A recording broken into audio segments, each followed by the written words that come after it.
ನೋಡಿ, ಕರ್ನಾಟಕ ರಾಜ್ಯದಲ್ಲಿ ಕಳೆದ 1 ವರ್ಷಗಳಿಂದ ಕಾಂಗ್ರೆಸ್ ಪಕ್ಷದಲ್ಲಿ 2-3 ಗುಂಪುಗಳಾಗಿ ಯಾವುದೇ ಅಭಿವೃದ್ಧಿ ಕೆಲಸಕ್ಕೆ ಗಮನ ಹರಿಸಲಾರ್ದೇ ಈ ವಿಷಯಾಂತರ ಮಾಡೋದ್ರ ಸಲುವಾಗಿ ಇದು ಷಡ್ಯಂತ್ರ ನಡೆದಿದೆ ಅನ್ನೋಂಥದ್ದು ಭಾಳ ಸ್ಪಷ್ಟವಾಗಿ ಗೊತ್ತಾಗ್ತಾ ಇದೆ. ಕೆಲವೊಂದು ಆಡಿಯೋ ರೆಕಾರ್ಡ್ಗಳು ಹೊರಗಡೆ ಬಂದಿದೆ, ಕೆಲವೊಂದು ದುಡ್ಡು ಕೊಟ್ಟಿರುವಂಥದ್ದು ಯಾರ ಕೈಯಲ್ಲಿ ಕೊಟ್ಟಿದ್ದಾರೆ ಅನ್ನುವಂಥದ್ದು ಪ್ರೂಫ್ ಇಲ್ಲ.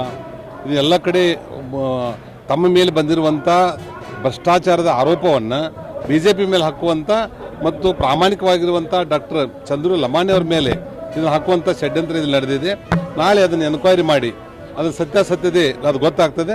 ತಪ್ಪಿತಸ್ಥರು ಯಾರೇ ಇದ್ದರೂ ಅವ್ರ ಮೇಲೆ ಶಿಕ್ಷೆ ಆಗಬೇಕು. ಅದರಿಂದ ಪೂರ್ತಿಯಾಗಿ ಕಾಂಗ್ರೆಸ್ಸಿನ ಕೈವಾಡದಿಂದ ಈ ಘಟನೆ ನಡೆದಿದೆ ಅನ್ನೋಂಥದ್ದನ್ನು ಹೇಳ್ತಾರೆ. ನೋಡಿ, ಅದನ್ನೇ ಈಗ 1 ವರ್ಷದಿಂದ ವಿಷಯಾಂತರ ಮಾಡೋದ್ರ ಸಲುವಾಗಿ ಇದನ್ನು ಮಾಡ್ತಾ ಇದ್ದಾರೆ. ಯಾವ ರೀತಿ ಮೊದಲೇ ಅವಧಿಯಲ್ಲಿ ಸನ್ಮಾನ್ಯ ಮುಖ್ಯಮಂತ್ರಿಗಳಾದ ಸಿದ್ದರಾಮಯ್ಯನವರು ಆಡಳಿತವನ್ನು ಕೊಟ್ಟರು, 2ನೇ ಅವಧಿಯಲ್ಲಿ ಸಂಪೂರ್ಣವಾಗಿ ವಿಫಲರಾಗಿದ್ದಾರೆ. ಇವತ್ತು ವಿಫಲರಾಗಿ ಹತಾಶರಾಗಿಂದ ಮಾತಾಡ್ತಾ ಇರುವಂಥದ್ದು. ತುಳಿತಾ ಇರುವಂಥವ್ರು ಯಾರು? BJP ಅವರು, ಜನತಾದಳದವರು ಅಲ್ಲಲ್ಲ. ತುಳಿತಾ ಇರುವಂಥದ್ದನ್ನು ಅವ್ರು ನೇರವಾಗಿ ಹೇಳಿರುವಂಥದ್ದು ಕಾಂಗ್ರೆಸ್ನವ್ರಿಗೇನೆ. ಅದರಲ್ಲಿರುವಂಥ ಗ್ರೂಪ್ಗಳನ್ನು ಅದನ್ನು ತಮ್ಮಷ್ಟು ಏನು ಸಮಸ್ಯೆಗಳಿದೆ 4 ವರ್ಷದಾಗ ಅದನ್ನು ಸರಿ ಮಾಡ್ಕೊಂಡು ಇವತ್ತೇನು ಅವ್ರಿಗೆ 5 ವರ್ಷಕ್ಕೆ ಆಡಳಿತ ಕೊಟ್ಟಿದ್ದಾರೆ, ಅದನ್ನು ಅಭಿವೃದ್ಧಿ ಕಡೆ ಗಮನ ಹರಿಸಬೇಕನ್ನೋಂಥ ವಿನಂತಿನ ಸಂದರ್ಭದಲ್ಲಿ ಮಾಡ್ತೇನೆ. ಅದು ಅವ್ರು ಯಾರು ಹೇಳಾರಂತ ಎಲ್ಲರಿಗೂ ಗೊತ್ತೈತಿ. DK ಶಿವಕುಮಾರ್ ಅವ್ರಿಗೆ ಕಡೆ ಮಾಡಿದಂಥ ಸಂದೇಶ ಅದು.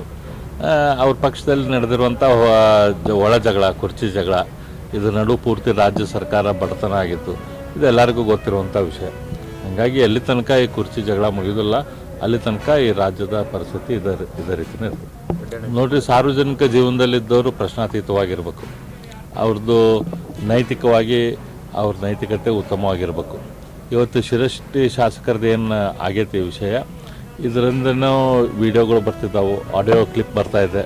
ಅದರಿಂದ ಷಡ್ಯಂತರ ಮಾಡಿ ಅವ್ರನ್ನ ಬೇಕಂತ ಸಿಗಿಸಾಕೋ ಪ್ರಯತ್ನ ಮಾಡಿದ್ದಾರೆ ಅಂತಲೇ ಕೇಳ್ತಾ ಇದೆ. ಆದರೆ ಇವತ್ತು ಲೋಕಾಯುಕ್ತ ಅದ್ರ ತನಿಖೆ ಮಾಡ್ತಾಯಿದೆ. ಸರಿಯಾದ ತನಿಖೆ ಆಗಲಿ, ಯಾವುದೇ ರೀತಿಯ ಪ್ರೆಷರ್ ಮೇಲೆ, ಕಾಂಗ್ರೆಸ್ಸಿನ ಒತ್ತಡದ ಮೇಲೆ ಯಾವುದೇ ರೀತಿಯ ತನಿಖೆ ಆಗೋದು ಬೇಡ.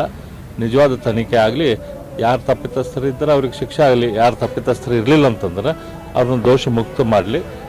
ಈ ರೀತಿ ಒಂದು ಟಾರ್ಗೆಟ್ ಮಾಡುವಂಥದ್ದು ಸರಿಯಲ್ಲ ಅಂತ ನಾನು ಹೇಳ್ತೇನೆ.